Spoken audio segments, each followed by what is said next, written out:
하나님, 함께 나누실 말씀은 구약성경 에스라서 10장 10절에서 15절까지의 말씀입니다. 구약성경 724페이지에 있습니다. 제사장 에스라가 일어나 그들에게 이르되 너희가 범죄하여 이방 여자를 아내로 삼아 이스라엘의 죄를 더하게 하였으니 이제 너희 조상들의 하나님 앞에서 죄를 자복하고 그 뜻대로 행하여 그 지방 사람들과 이방 여인을 끊어버리라 하니 모든 회중이 큰 소리로 대답하여 이르되 당신의 말씀대로 우리가 마땅히 행할 것이니이다. 그러나 백성이 많고 또 큰 비가 내리는 때니 능히 밖에 서지 못할 것이요 우리가 이 일로 크게 범죄하였은즉 하루 이틀에 할 일이 아니오니 이제 온 회중을 위하여 우리의 방백들을 세우고 우리 모든 성읍의 이방 여자들에게 장가된 자는 다 기한의 각 고을의 장로들과 제사장과 함께 오게 하여 이 일로 인하여 우리 하나님의 진노가 우리에게서 떠나게 하소서 하나 오직 아사엘의 아들 요나단과 디가의 아들 야스야가 일어나 그 일을 반대하고 무슬람과 레위 사람 삽부대가 그 일을 돕더라. 가정에서 이곳에 출석하신 분들 손을 들어 하나님 앞에 인사하겠습니다. 하나님, 개혁의 변화에 동참하게 하옵소서. 여러분, 도마뱀의 이야기를 아십니까? 실화입니다. 1964년 일본 동경 올림픽이 열리기로 결정하여서 얼마 남지 않았을 때 일입니다. 일본은 좁은 경기장 때문에 경기장을 확장하기 위해서 주변의 모든 부지들을 사들여 이제 공사를 하기 시작했습니다. 그런데 3년밖에 되지 않는 집을 뜯게 되는 일이 있었습니다. 인부들이 열심히 집을 뜯고 있는데 그 나무로 된 집 한 구석중에 못에 찔린 도마뱀 한 마리가 있었습니다. 도저히 이 도마뱀이 이곳에 한쪽 몸에 이제 꼬리 쪽에 못에 찔려서 움직이지도 못하는데 왜 도마뱀이 여기서 살 수 있을까? 주인에게 이 못이 언제 박혔느냐고 물어봤습니다. 주인은요, 3년 전에 이사 올 때 여기다 못을 처음 박고 아직도 한 번도 이 못을 빼본 적이 없다고 얘기했습니다. 인부들은 너무 놀랐습니다. 어떻게 3년 전에 박은 못에 도마뱀이 찍혀 있는데 3년 동안 도마뱀이 살 수 있었을까요? 도마뱀의 생태는요, 원래 꼬리가 여러분 못에 박히면은 그것을 자르고 도망가는 게 도마뱀인데 이 못은 너무나 깊은 꼬리 쪽에 박혀 있어서 도망갈 수가 없었습니다.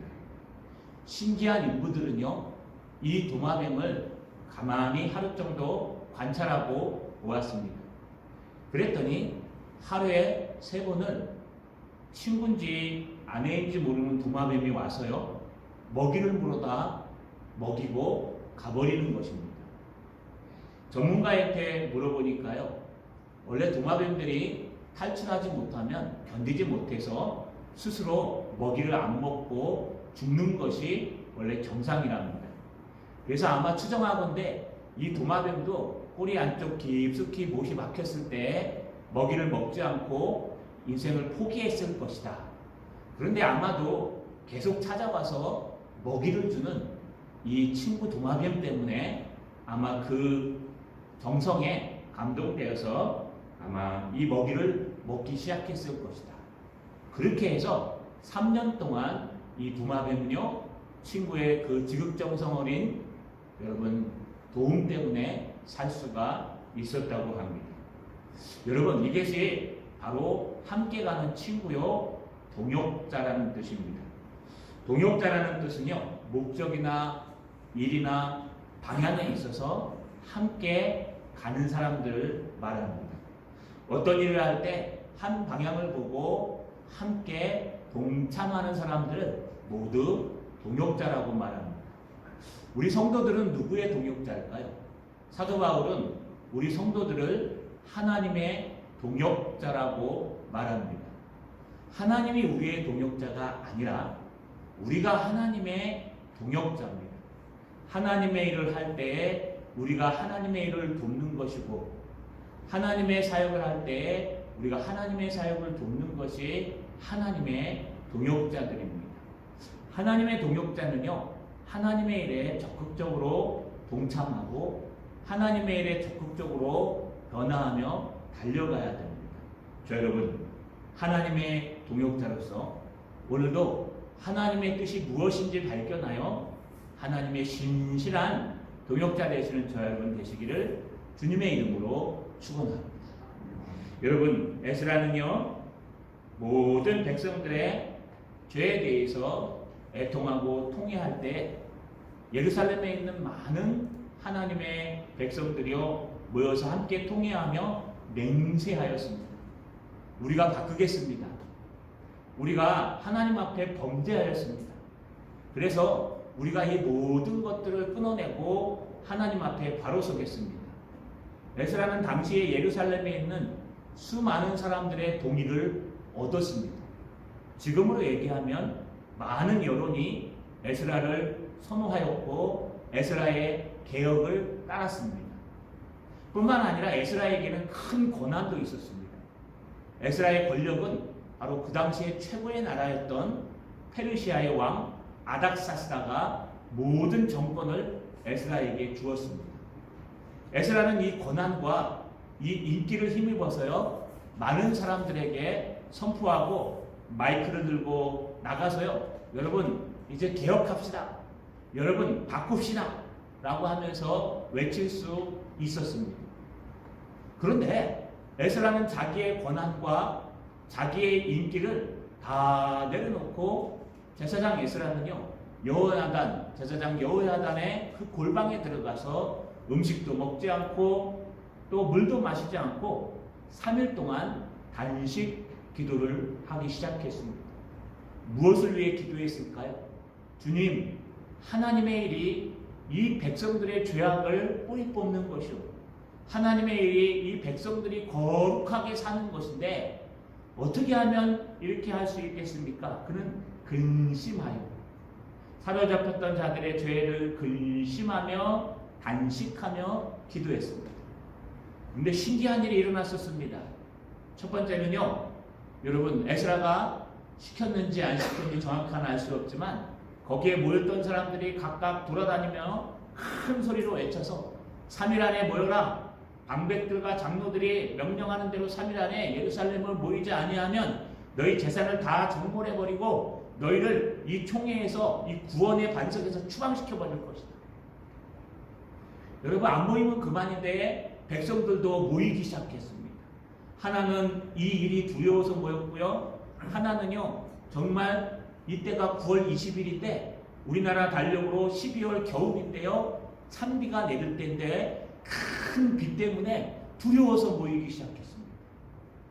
여러분, 지금 사람들이 예루살렘에 다 모여 있습니다. 비는 내리고 사람들이 모일 수 없는데 하나님께서 그 문제를 들고 에스라가 하나님 앞에 기도할 때에 그 모든 준비를 하나님이 해주셨다는 겁니다. 우리 이런 말을 하죠. 멍석 깔아주면 못한다. 나 노래도 잘하고 춤도 잘 추는데 막 할 때요, 그래 한번 해봐 하고 마이크 지어주고 멍석 깔아주면요 다 도망갑니다. 왜냐하면 실제로는 그렇지 않기 때문에. 속담에 멍석 깔아놓으면 못한다 라는 소리가 있죠. 근데 에스라는 달랐습니다. 여러분, 에스라는요 하나님이 멍석을 깔아줬습니다. 하나님이 준비를 해주셨습니다. 그때 오늘 10절 상반절에 보니까 제사장 에스라가 일어나 그들에게 이르되, 그때서야 비로소 제사장 에스라는 일어서서 나와서 그 모인 백성들 앞에 서서 말하기 시작합니다. 여러분, 여기서 우리는 중요한 한 가지를 발견합니다. 하나님의 일은요 우리의 인기와 우리의 권력으로 하는 것이 아닙니다. 하나님의 일은요 우리의 여론과 우리의 모든 능력과 힘으로 하는 것이 아닙니다. 하나님의 일은요 하나님의 능력으로 하는 것입니다. 하나님의 능력이 무엇입니까? 하나님 앞에 여러분 무릎 꿇고 하나님의 말씀을 붙들고 발음을 붙들고 기도할 때 하나님께서 멍석을 깔아주실 때가 된다는 거예요. 제가 목회를 하면서 배운 게 하나 있습니다. 나이가 들어가면서요, 얼마 아직 안 먹었지만 여러분, 일이 생겼을 때 우리가 수습하려고 조급하게 움직이면요 참 큰 낭패를 당합니다. 우리가 어떤 사건과 일이 생겼을 때 그것이 하나님에 관한 일이요 여러분 하나님의 뜻이라면 우리는요 먼저 급하게 달려나가는 것이 아니라 하나님께서 기회를 달라고 기도하는 것이 더 바른 것입니다. 기도하다 보면요 때가 옵니다. 기도하다 보면 하나님께서 때를 주실 때가 있어요. 기도하고 있으면요 하나님께서 멍석을 깔아주실 때가 있어요. 그럴 때 우리가 하면은요 정확하게 그것이 잘 박힌 모처럼 사람을 바꾸고 교회를 바꾸고 상황을 바꾸는 것을 느낍니다. 여러분은 안 그러십니까? 여러분도요 너무 조급해갖고 망친 일 없으십니까? 조금만 한 발짝만 늦게 했더라면, 조금만 더 생각해봤더라면, 조금만 더 신중했더라면, 여러분 그런 것은 우리에게로부터 나오지 않습니다. 그건 후회라고 합니다. 우리가 하나님 방법대로 하는 것은요 하나님의 일을 할 때에는, 아니 하나님의 일이 아니더라도 우리가 어떤 일을 할 때에는요 특히 갈등을 해소할 때에는 우리가 먼저 하나님 앞에 간절히 그 문제를 놓고 기도하다 보면요 하나님께서 멍석을 깔아주실 날이 있다는 거예요. 여러분 이 멍석 위에서 에스라는 무엇을 얘기했을까요? 두 가지를 정확하게 꼽습니다. 첫 번째는요 그들이 어떤 범죄를 했는지 선포합니다. 10절 중반절에 보니까 너희가 범죄하여 이방 여인을 아내로 삼아 이스라엘의 죄를 더하게 하였으니, 너희가 범죄하였다는 겁니다. 여러분 여기에 두 단락으로 나눠야 됩니다. 너희가 범죄하였다. 너희가 이방 여인과 통혼하여서 이 죄를 더하게 만들었다. 이 두 문장으로 나눠야 됩니다. 그러니까 이스라엘 백성들이 잘못한 것이 두 가지가 있었는데, 하나는 너희가 하나님 앞에서 범죄한 것입니다. 여러분 이 범죄하다는 원문의 뜻은요 덮어 가리다, 은밀하게 행동하다, 충성하지 않다. 다른 말로 하나님 앞에 충성해야 되는데 하나님의 눈을 의식하지 않고 지금 조용히 가리워서 숨어서 무엇인가를 했다는 거예요. 이게 뭘까요? 여러분 우리 9장의 앞쪽에 뭐라고 얘기했습니까? 10장에 여러분 방백들이요 에스라에게 나와서 이 방백들이 고백한 일이 있었습니다. 그 첫 번째가요 10장 1절에 보니까 이스라엘의 백성과 제사장들과 레위 사람들이 이 땅 백성들에게서 떠나지 아니하고가 무슨 뜻이에요? 구별하지 않았다는 거예요. 여러분 하나님께서는 그 가나안 땅에 있는 문화를 다 알고 있었습니다. 그래서 너희가 될 수만 있으면 이 땅에 들어가서 가나안 땅에 들어가서 살 때에 너희가 그들과 섞여 살지 말라고 얘기합니다. 섞여 살지 말라는 것은 아예 척을 두고 살아라 이런 뜻이 아니라 너희가 살긴 살되 그들 속에서 살더라도 너희의 빛과 소금의 역할을 감당하며 그들과 다른 삶을 살라고 얘기하는 거예요. 그런데 그들은요 그들로부터 떠나지 않았습니다. 세상 사람들이 놀 때 같이 놀고, 세상 사람들이 여러분 즐길 때 같이 즐기고, 세상 사람들이 욕할 때 같이 욕하고, 세상 사람들이 할 때 그리스도인인지 하나님의 백성인지 세상 사람들이 모를 정도로 같이 행동했다는 거예요. 구별된 삶을 살지 않았다는 겁니다. 이것이 여기에 등장하는 에스라가 지적하는 너희가 하나님 앞에서 범죄하였구나. 너희가 하나님이 거룩히 살라고 그렇게 믿었고 얘기했는데 세상 사람과 별반 다르지 않게 똑같이 살아가는 모습이 하나님 앞에 충성되지 않는 범죄라는 거예요. 두 번째 얘기하는 것이 이방 여자를 아내로 삼아 이스라엘 죄를 더하게 하였다. 더 나가서 너희는 이방 여인을 아내로 삼아서 또 남편으로 삼아서 여러분 이스라엘 백성들에게 죄를 더하게 만들었다는 사실입니다. 여러분 이 범죄의 두 가지 사실에 대해서 지금 설명하고 있는 것입니다. 그러면서 이렇게 얘기합니다.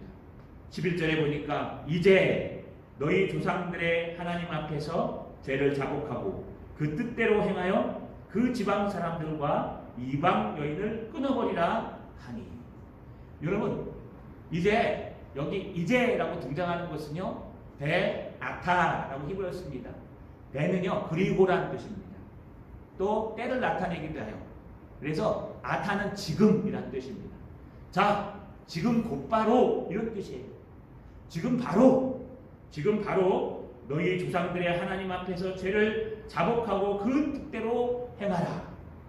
지금 바로 이 자리에서 모였으니까 여러분, 에스라는 이걸 위해서 3일 동안 단식 기도한 겁니다. 3일 만에 모였으니까요. 그 당당함을 가지고 물도 마시지 않고 음식도 못 먹은 그 자체에서 지금 선포를 하는데, 자, 지금 당장 우리가 하나님 앞에 범죄한 것을 끊어버리자. 지금 당장 이방인과 통혼한 것을 끊어버리자. 끊어내자 하면서요, 너희가 너희 조상의 하나님 여호와 그분을 생각하면서 그분 앞에 범죄한 것을 자복하고 그 뜻대로 행하여 라고 얘기합니다. 여러분, 이스라엘 백성의 하나님이 누구였습니까?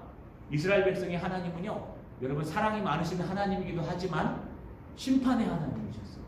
이스라엘 백성들에게 구원의 확신이 있었다고 했습니다. 제가 첫 번째, 예루살렘에 하나님의 성전이 있기 때문에 절대로 우리 민족은 망하지 않아. 예루살렘의 성전에 하나님이 계시는데 그러면 하나님이 망하는 거지 우리는 안 망해요. 두 번째, 우리는 아브라함의 자손으로 그 핏줄을 타고 태어났고 할례를 받았기 때문에 할례의 증표가 우리에게 있기 때문에 우리는 하나님의 백성 맞아 우리를 통해서 복 주신다고 했기 때문에 절대로 우리는 안 망해. 세 번째, 이 모든 영광과 회복이 시온산으로부터 흘러내려오는 은혜로 된다고 그랬는데 우리 지금 예루살렘에 시온산이 있잖아. 우리는 안 망해. 여러분, 우리보다 더 구원의 확신이 있었던 그들은요, 그 확신을 가지고 하나님의 은혜대로 살아야 되는데 지멋대로 살았습니다.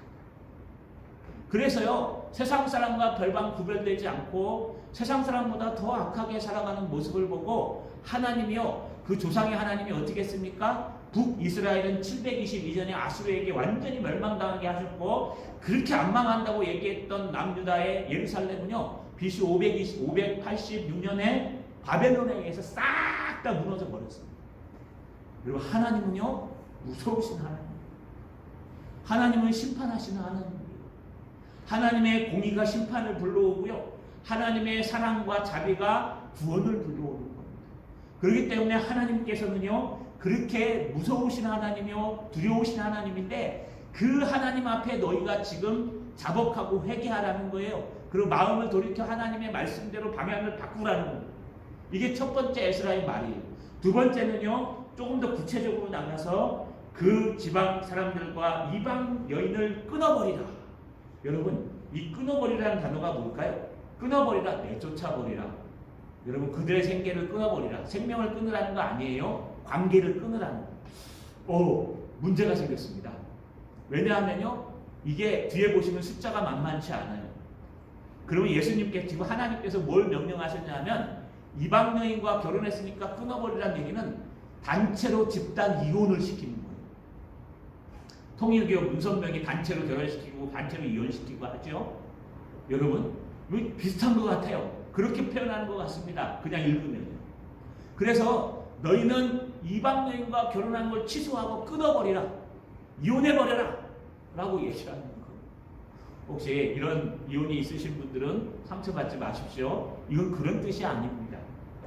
분명히 신약에서는요, 예수님이 이렇게 말씀하셨어요. 마태복음 19장 9절에 내가 너희에게 말하노니 누구든지 음행한 이유 외에 아내를 버리고 다른 데 장가드는 자는 간음함이니라.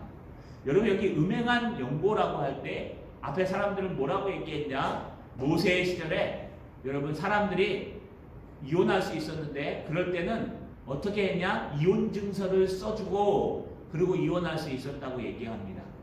또 아내에게 흠이 잡히면 그것을 이혼 증서를 써주고 보낼 수 있었습니다. 왜 그랬냐 하면요, 예수님이 이 앞에 설명하기를 너희의 완악함 때문에 그랬다.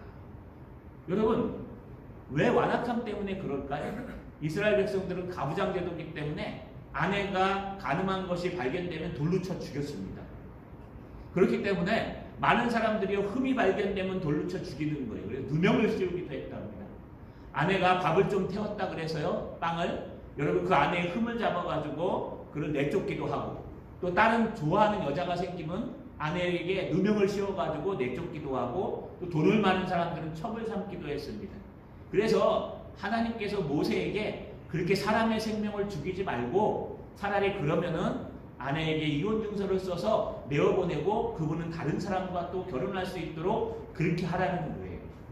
여러분, 그런데 신약에 와서 주님은 뭐라고 말씀하시냐? 음행한 연고 외에는 하지 말라. 이 음행한 것은 두 가지로 해석합니다.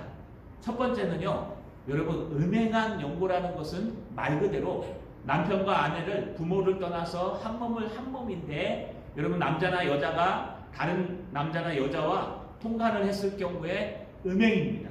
이랬을 때에는 주님께서요, 한 몸의 약속을 어겼기 때문에 그때는 해도 된다라고 허용하신 거예요. 그 다음에 권장하신 게 아니라 허용하신 거예요. 두 번째 이혼할 수 있는 방법은요, 여러분 이걸 역사적으로 해석하면 이 당시에는 간음에 따른 돌로 쳐 죽였습니다. 그래서 생명의 위협을 느꼈을 경우에는 가능합니다. 뭐 아내가 칼을 들고 여러분 남편을 죽이겠다고 밤마다 그렇다면은 하셔도 됩니다. 남편이요 밤마다 폭행을 하고 여러분 칼을 들고 들어온다면 생명의 위협을 느낄 때는 가능해요. 하지만 그런 것 외에 다른 이유로는 될 수만 있으면 아내와 연합하여 한 몸을 이루기 때문에 하나님의 원래의 뜻은 같이 사는 겁니다. 검은 머리가 팥뿌리가 되도록 성품이 좀 이상할지라도 좀 헐렁일지라도 그와 함께 사는 겁니다. 그런데 정말 너희 생명에 위협이 생기고 간음을 해서 도저히 한 몸을 이룰 수 없을 경우에는 주님도 허용하시는 겁니다. 그래서 원래는 하지 말라는 겁니다. 또 여러분 사도 바울도 고린도전서 7장 16절에 이렇게 말했습니다. 아내가 된 자여 내 남편을 구원할지 하는지 어찌할 수 있으며 남편이 된 자여 내 아내를 구원할지 어찌할 수 있으랴. 여러분 안 믿는 사람이 결혼하자고 해서 하면은 그와 헤어지지 말라는 겁니다. 그가 여러분 헤어지자고 얘기하면 헤어지자고 말 안 하고 같이 살기를 원하면 살라는 거예요. 왜요? 혹시 아느냐? 너를 통해서 그를 구원할지. 혹시 아느냐? 너를 통해서 너희 아내나 남편을 구원할지. 그러니 너는 끝까지 그를 놓치지 말고 기도하라는 뜻입니다. 이렇게 사도 바울도 또 예수님도 이혼을 반대하십니다. 그런데 지금 하나님의 말씀에는요, 단체 이혼을 하래요. 단체를 끊어버리라. 여러분, 이것은 그런 뜻이 아닙니다. 성경은 항상 결혼에 대해서 열려 있습니다. 아주 작게 열려 있습니다. 그래서 여러분 조심하셔야 되고 항상 상담하셔야 됩니다. 그런데 여기서 얘기하는 것은 그런 뜻이 아니라 여러분 첫 번째 어떤 뜻이냐? 이 결혼은 구약시대 유대인들에게 주신 말씀에 어긋나는 것입니다. 신약의 말씀과 구약의 말씀이 다른 게 아니고요. 신약의 그림자면 구약은 완성체이기 때문에 구약 때에는요 일부 닫혀졌고 구약 때에는 이런 모습을 갖고 있었기 때문에 여러분 구약의 말씀 속에는 분명히 여러분 모세가 그 가나안 땅에 들어가거든 그 땅의 여인과 결혼하지 말라. 그들이 너희를 유혹하여 하나님으로부터 진노함을 받을까 두려워함이라 라고 말씀에 직인했기 때문에 여러분 이 이방 여인과 결혼하는 것은 하나님의 말씀에 어긋났습니다. 신약에 와서는요 여러분 하나님의 복음을 위해서 가능한 것입니다. 두 번째는요 이 결혼에 대해서요 여러분 유대인들의 가정을 무너뜨릴 수 있습니다. 유대인들은 전도를 따로 하지 않았습니다. 자기가 아브라함의 자손이기 때문에 여러분 할례 받으십시오 이렇게 얘기 안 했어요.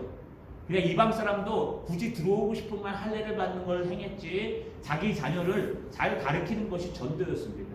그렇기 때문에 자기 자녀를 잘 가르쳐야 되는데 부인이 이방 여인이 들어와서 복음을 전하고 여러분 아이를 가르치는 게 아니기 때문에 가정에 심각한 공동체에 심각한 위기가 오기 때문에 이때는 하지 말라고 그 시대에 한정되어서 주님이 말씀하신 겁니다. 세 번째는요 일부 다처제의 사회였습니다. 뒤에 이제 명단이 나올 때 보시면 알겠지만 대부분 사람들이요 첩으로 이방 여인을 들였습니다. 그래서요 일부 일처제의 사회가 아니었기 때문에 첩을 쫓아내는 것은 흠이 되지 않습니다.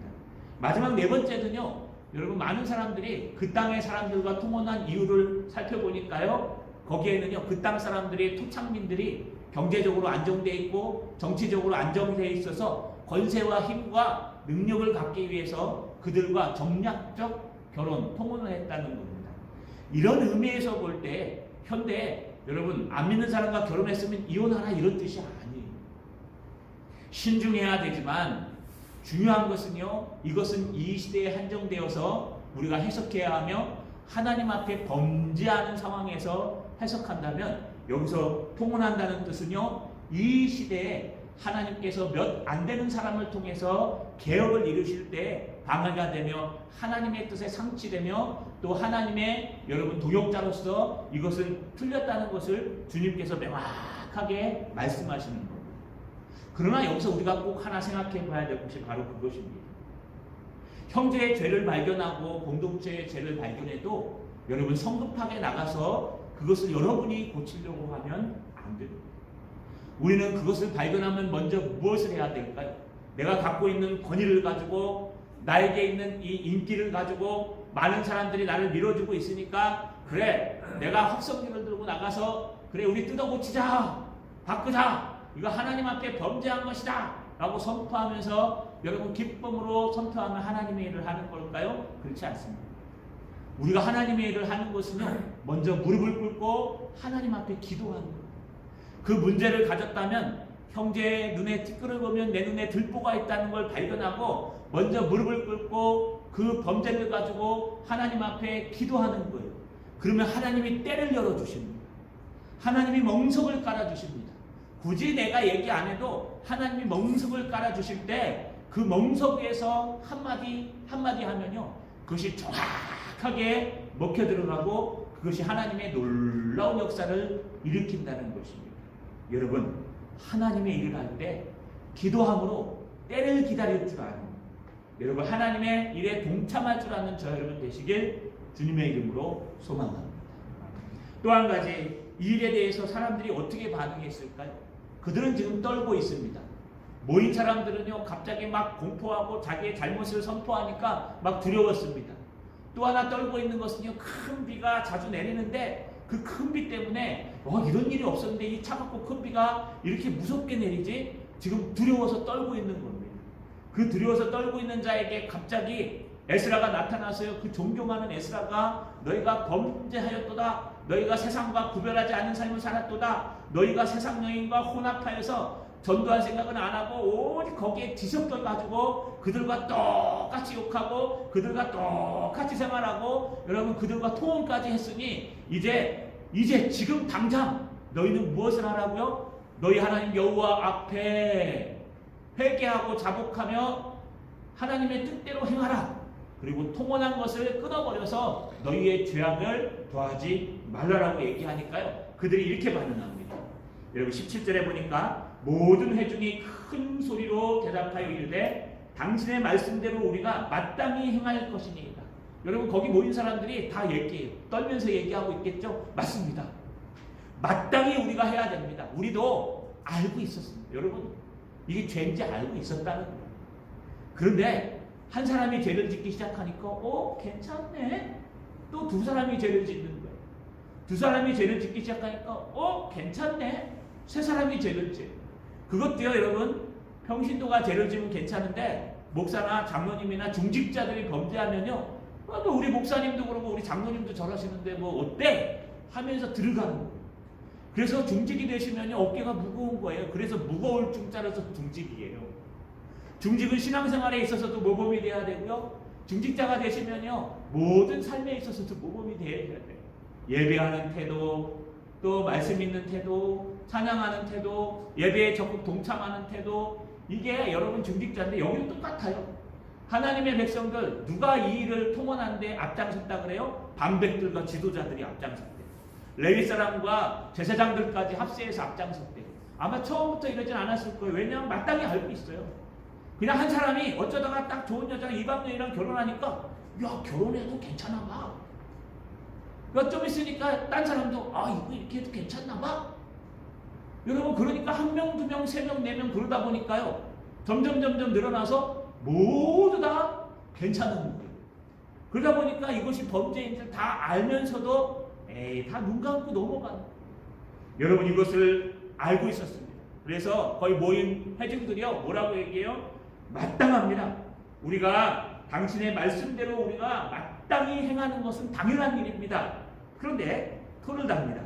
여러분 13절에 보니까 그러나 백성이 많고 또 큰 비가 내리는 때니 능히 밖에 서지 못할 것이요 우리가 이 일로 크게 범죄하였은즉 하루 이틀 할 일이 아니오니. 두 가지를 얘기해요.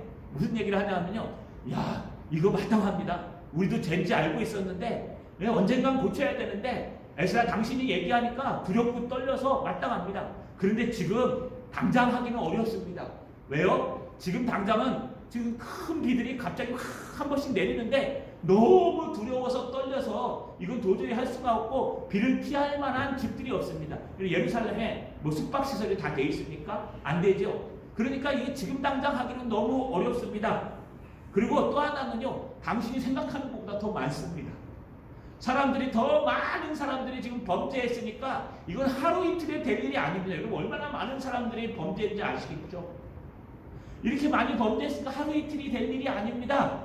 그래서 어떻게 내놓습니까? 여러분 대안을 내놓는데 14절 상반절에 보니까 이제 온 회중을 위하여 우리 방백들을 세우고 우리 모든 성읍에 이방 여자에게 장가든 자는 다 기한에 각 고을의 장로들과 재판장과 함께 오게 하여.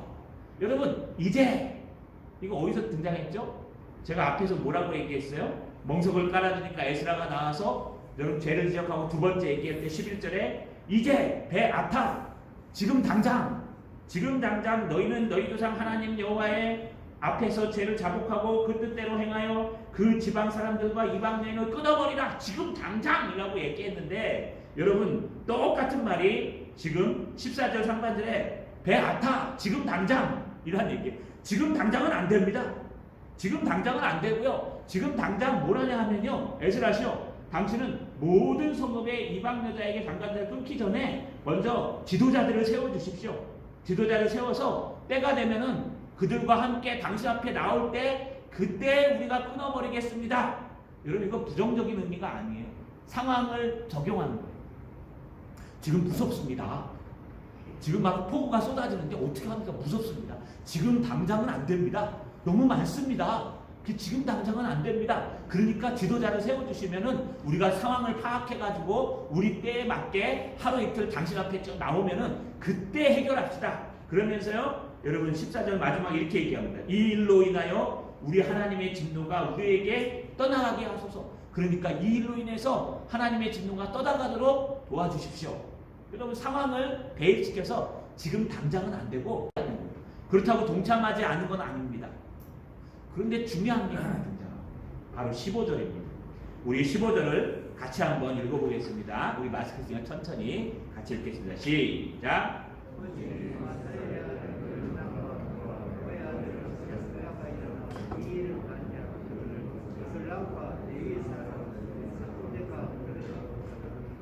자, 어떤 사람이 등장하는지 잘 보세요. 15절. 오직 아사헬의 아들 요나단과 디과의 아들 야스야가 일어나 그 일을 반대하고 무술란 사람과 레위 사람 삽부다가 그들을 돕더라. 자, 이 반대가 어디에 반대일까요? 이 반대라는 원문의 뜻은요, 아마드라는 히브리어를 씁니다. 이거의 원뜻은요, 서다, 머무르다, 표명하다, 고수하다. 더 강조하다는 뜻이에요. 그런데 뭐에 대한 강조일까요? 여러분 뭐에 대한 반대일까요? 바로 앞에 얘기한 사람들에 대한 반대로 해석하는 게 더 맞습니다. 어떤 사람은 이것을 에스라의 그 개혁에 대한 반항이다라고 보는 사람도 있습니다. 그렇게 볼 수도 있습니다. 그러나 그렇다면 뒤에서 분명히 그 이유를 설명하고 그들의 처우를 얘기할 텐데 보시면 앞에 모든 회중이 다 찬성했습니다. 그런데 여기 오직 반대한 사람, 반대가 아니라 이제 아마드, 오직 더 집중하고 오직 더 표명한 사람이 있었는데 그들이 누구냐? 여러분 아사의 아들 요나단과 디가의 아들 야스야입니다. 그들이 누굴 반대했느냐? 바로 앞에 얘기한 청중들의 의견을 반대한 거예요. 지금 여러분 에스라는 지금 당장 하자. 그랬더니요, 청중들이 안 됩니다. 지금 막 비가 많으면 두렵고 우리는 있기 불편하고 이 자리에서 하기 불편하니까 시간 좀 주십시오. 우리 안 한다는 게 아니라 마땅히 하겠습니다. 그러나 좀 시간을 주시고 방백을 세우면 우리가 조사해갖고 당신이 부른 날 올 테니까 그때 우리 해결합시다. 하나님의 진노로서 피합시다. 그랬더니 거기에 대해서 두 사람들이 나타나갔고요. 여러분, 요나단과 야스아가 아닙니다. 지금 당장 해야 됩니다. 지금 당장 동참해야 됩니다. 심지어는요, 여러분, 그 일을 반대하는 일에 무슬람과 레이사람 삽부다까지 등장해서요, 그들을 돕습니다. 우리도 강장하겠습니다. 적극적으로 동참하는 모습을 볼 수가 있습니다. 여러분, 이렇게 해서 이스라엘 백성들이 개혁이 일어나고 변화가 일어나고 하나님이 쓰시는 백성들이 됐다는 것입니다. 여러분, 말씀을 마치겠습니다. 우리는 하나님의 동역자입니다. 하나님의 동역자들은요, 우리의 일에 하나님이 동참하시는 것이 아니라 하나님의 사역에 우리가 동참하는 겁니다. 하나님의 일은 무엇입니까? 하나님의 일은요, 하나님의 몸된 교회, 하나님의 거룩한 하나님의 교회를 세우는 것이요, 하나님의 일은요, 여러분 각자 한 사람 한 사람이 나의 삶을 변화하고 말씀 앞에 개혁되어서 정말 하나님의 사람으로 변화되는 것입니다. 이걸 부흥이라고 얘기해요. 그러고 나서 나가서 하나님의 복음을 틀고 전도하고 그들을 하나님께로 인도하는 것입니다. 여러분, 그 도마뱀이요, 이 못이 찔린 다음에 먹이를 물어다 때 처음에는 안 먹었을 겁니다. 그런데요, 계속 물어다 주니까요, 그 친구의 정성에 감동되어서 그가 습관적으로 먹기 시작했고 3년을 버텼습니다. 우리도 똑같습니다. 우리도 하나님의 은혜가 없으면 살아갈 수 없습니다. 하나님의 동역자들은요, 먼저 때를 할 줄 알아야 돼요. 이게 하나님의 때인지 아닌지 그냥 생각나는 대로 얘기하고 생각나는 대로 나서는 게 아니라 하나님의 때를 기다려야 돼요. 두 번째는요, 그것이 하나님의 뜻이 맞다면 적극적으로 동참하셔야 됩니다. 동참해서 나를 뒤집고 바꾸어서 하나님 앞에 쓰시면요, 하나님이 크게 사용하시고 하나님의 나라를 확장시키는데 일꾼으로 쓰실 겁니다. 자, 여러분, 이번 한 주간도 명절이 있습니다. 이 명절에 우상에게 지지 마시고 예배의 순서지가 뒤에 있습니다. 가져가셔서 혼자라도, 여러분 화장실에서라도 하나님 앞에 예배드리셔서 하나님의 사역에 동참하시는 저 여러분 되시길 주님의 이름으로 축원합니다.